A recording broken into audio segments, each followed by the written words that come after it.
There's a photograph that shouldn't exist. Taken in the winter of 1993, it shows 11 children standing in a cornfield in rural Kentucky, their faces hollow, their clothes decades out of time. When authorities arrived at the property, following an anonymous tip, they found something that would shake 3 counties to their core. But what disturbed investigators most wasn't what they discovered that day. It was what they found when they started digging into the family name itself, a name that had been deliberately erased from census records, courthouse files, and local memory. This is the story of the Pritchard Clan, and why, for nearly 7 decades, speaking their name in Harlan County was considered an invitation to something unspeakable. Hello everyone. Before we start, make sure to like and subscribe to the channel and leave a comment with where you're from and what time you're watching. That way, YouTube will keep showing you stories just like this one.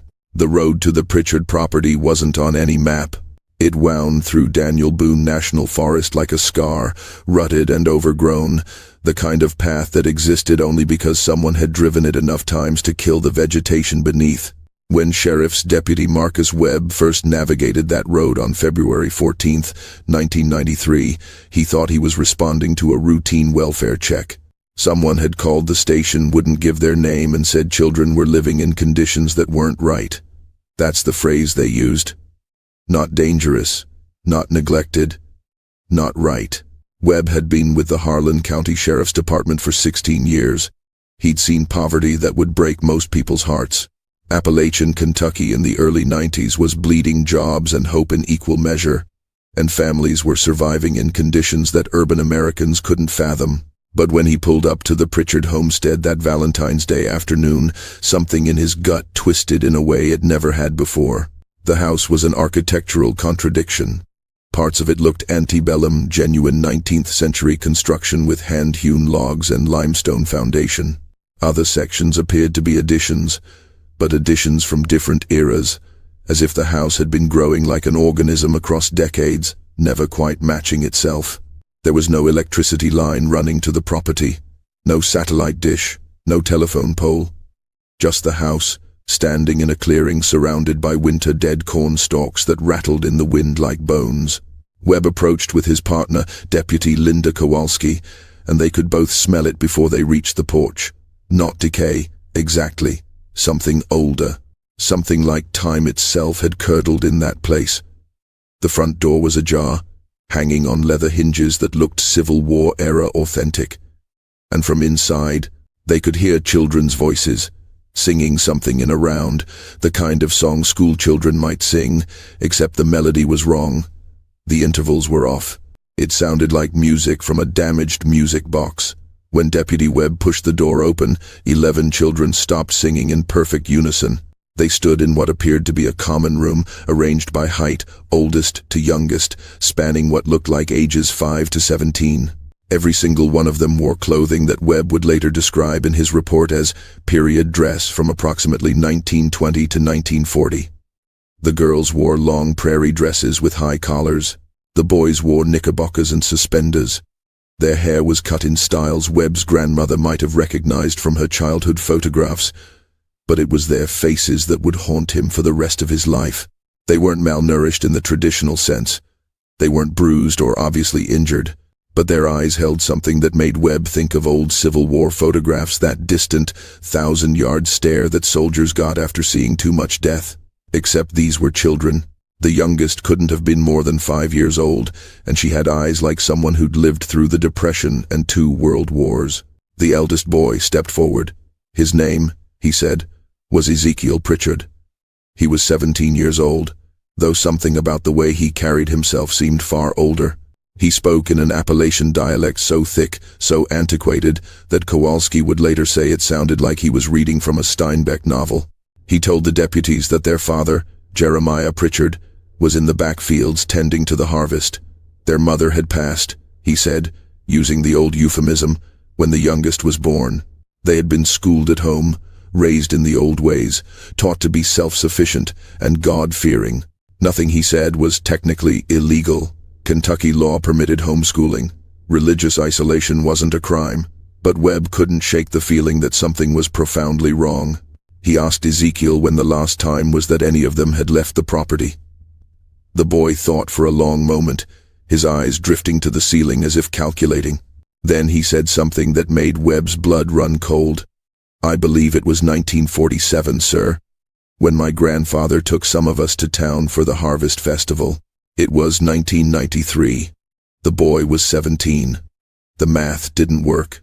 Unless the boy had somehow confused his own memories with family stories, or unless something far stranger was happening on this property, hidden in the folds of the Kentucky mountains where the outside world rarely looked.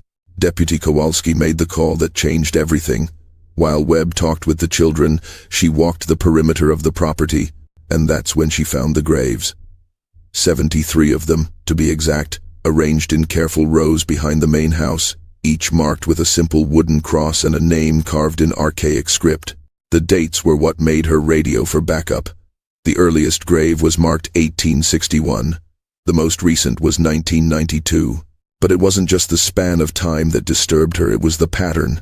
Every gravestone bore the surname Pritchard, and when she started doing the mental arithmetic, she realized that this family had been burying their dead on this property for 132 years without ever reporting a single death to the county. Within 3 hours, the property was swarmed with state police, social services, and a forensic team from Lexington. Jeremiah Pritchard emerged from the backfields as the sun was setting, a tall, gaunt man who looked simultaneously 50 and 80 years old, with a beard that reached his chest and eyes that held no surprise whatsoever at the presence of law enforcement. He didn't resist. He didn't protest. He simply asked, in that same antiquated dialect his children spoke, if he would be permitted to read scripture before they took him away. They allowed it. He gathered his children in the front room, opened a Bible so old its pages were brown and brittle, and read from Deuteronomy about the sins of the fathers being visited upon the children. The children were taken into state custody that night. Social workers who processed them would later report experiencing an overwhelming sense of dread in their presence, though they couldn't articulate why. The children were polite, obedient, and eerily calm. They didn't cry for their father. They didn't ask questions about where they were going.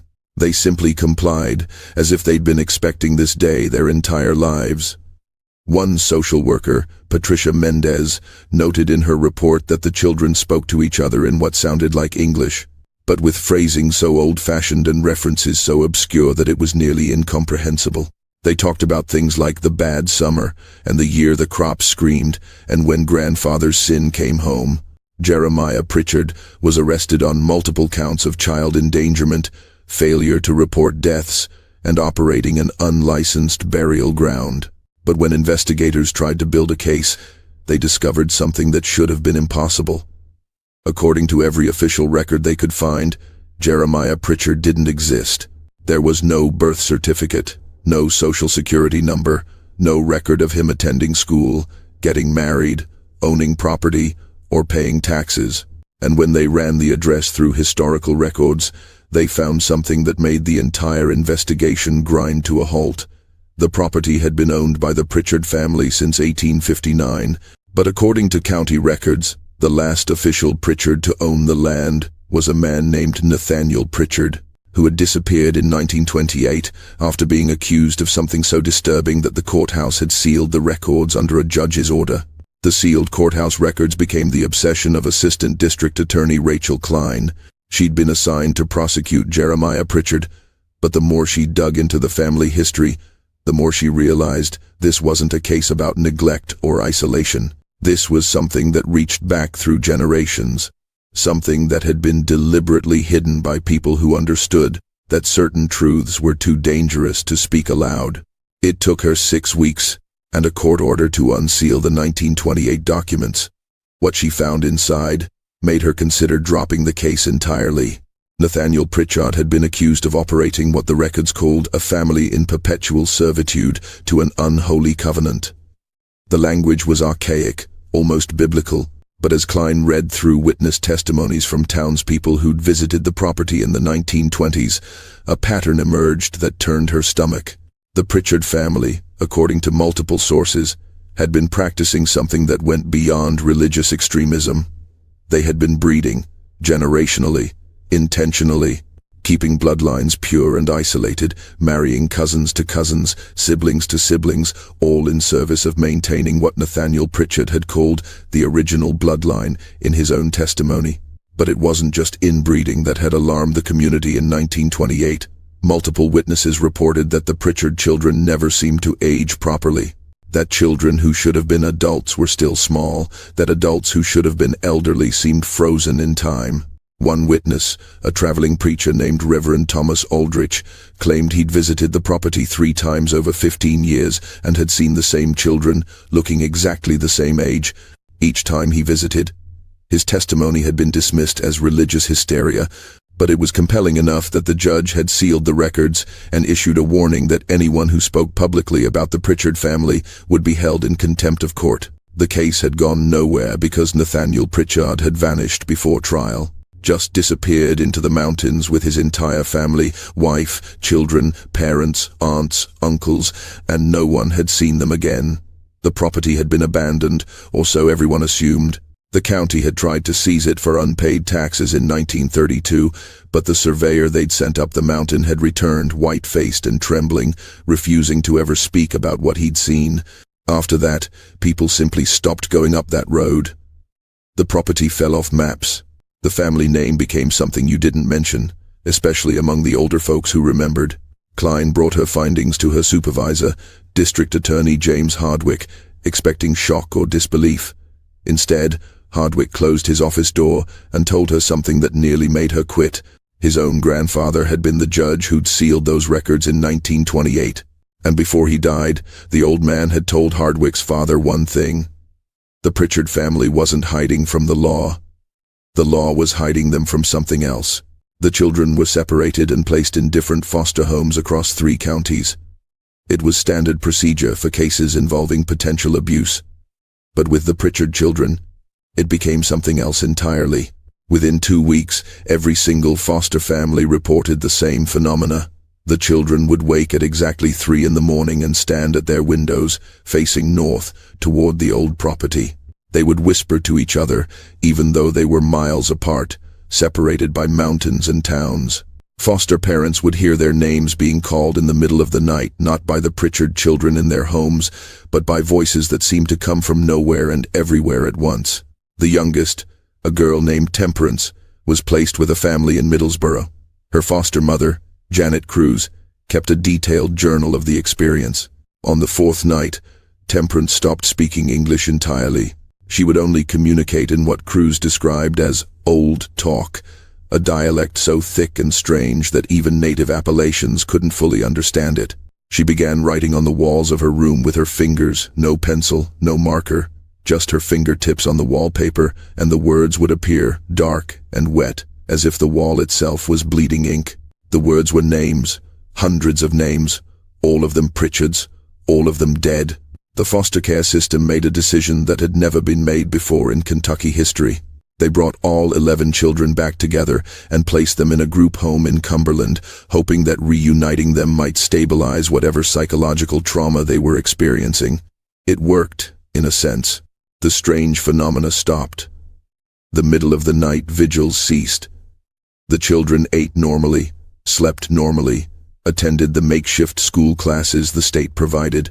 But the staff at the group home reported something that was somehow worse than the supernatural occurrences. The children were waiting. That's the only word the counselors could use to describe it. They were patiently, calmly, inevitably waiting for something to come and take them home. If you're still watching, you're already braver than most. Tell us in the comments. What would you have done if this was your bloodline? Meanwhile, Jeremiah Pritchard sat in county jail, silent and serene. He took his meals.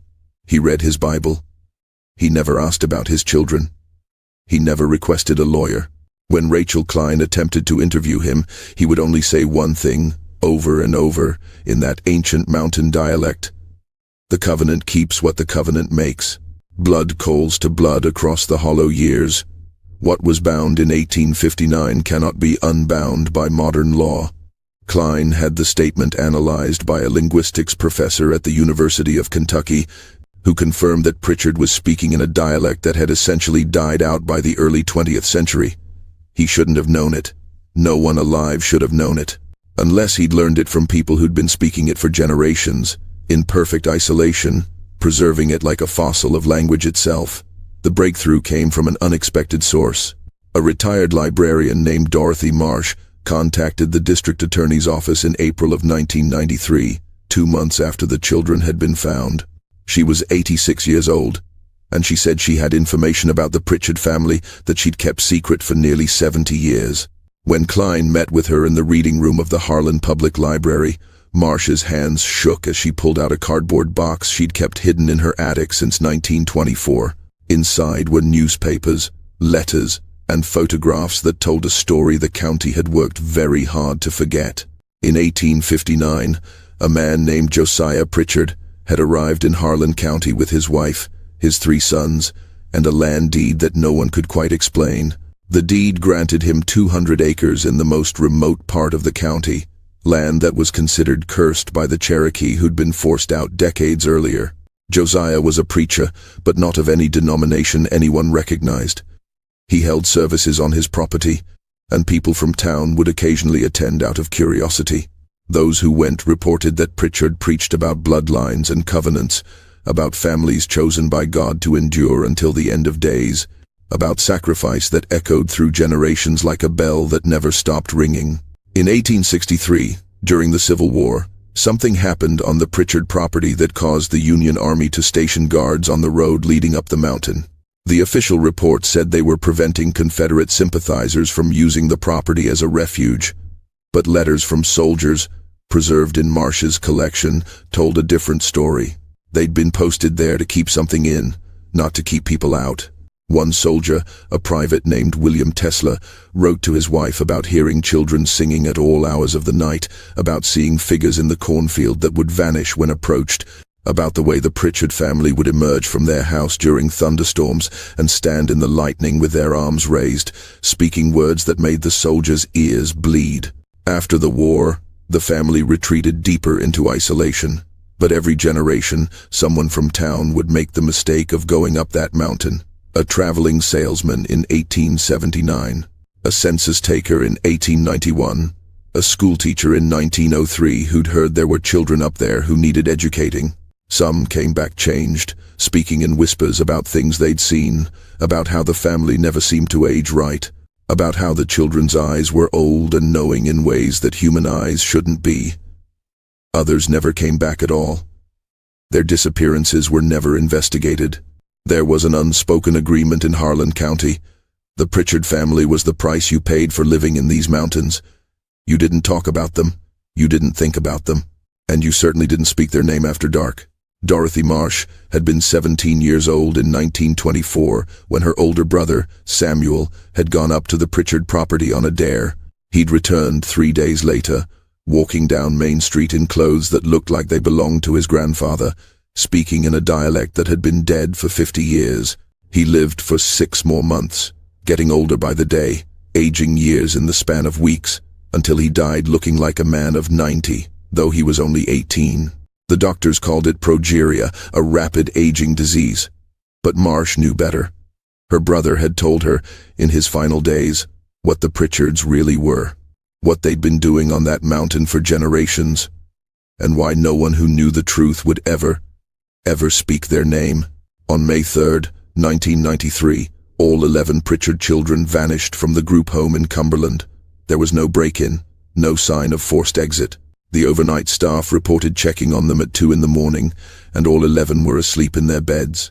At 6 in the morning, the beds were empty and perfectly made, the corners tucked with military precision. The only thing left behind was a note written in that same archaic script, pinned to the wall of the oldest boy's room. It said, "The covenant keeps what the covenant makes. We go home to wait our turn." Search parties combed the mountains for 3 weeks. They found nothing, not a footprint, not a piece of torn clothing, not a single trace that 11 children had walked out of a locked facility and disappeared into the Kentucky wilderness. But hikers and hunters began reporting something else. At night, if you were anywhere near that old abandoned road that led to the Pritchard property, you could hear singing, children's voices, performing that same strange round that Deputy Webb had heard on Valentine's Day. The melody that sounded like a music box wound too tight and playing at the wrong speed. Rachel Klein made one final attempt to get answers. She visited Jeremiah Pritchard in jail and told him his children were gone. She expected relief or panic or grief. Instead, he smiled for the first time since his arrest. He told her that his children had gone where they'd always belonged, back to the land that held the bones of their ancestors, back to the covenant that had been made in 1859 when his great-great-grandfather had traded something precious for the promise of eternity. He said the family would endure long after America crumbled, long after the mountains themselves wore down to dust, because they'd been given a gift that most people were too afraid to accept. They'd been given forever, and all it cost was everything. Jeremiah Pritchard died in custody on June 15, 1993. The coroner ruled it natural causes, though the man had been in perfect health the day before. His body was never claimed. The state buried him in an unmarked grave in the county cemetery, as far from his family's land as possible. The property itself was finally seized by the county and designated as protected wilderness. No development, no logging, no public access. The official reason was environmental protection. The real reason, whispered among county officials, was that some places needed to be left alone. Some doors, once opened, should never be closed because you don't want to trap yourself inside with what's on the other side. The Pritchard children were never found. They remain, to this day, on missing persons lists in Kentucky, though no active investigation continues. Every few years, someone claims to see them always at night, always near that old property, always wearing those same period clothes, always singing. The oldest boy, Ezekiel, would be 48 years old now if he aged normally, but those who claim to have seen him say he looks exactly as he did in 1993, 17 years old. Eyes like photographs from a war that never ended. Dorothy Marsh died in 1995. In her will, she left instructions that her collection of Pritchard materials be destroyed, burned, scattered.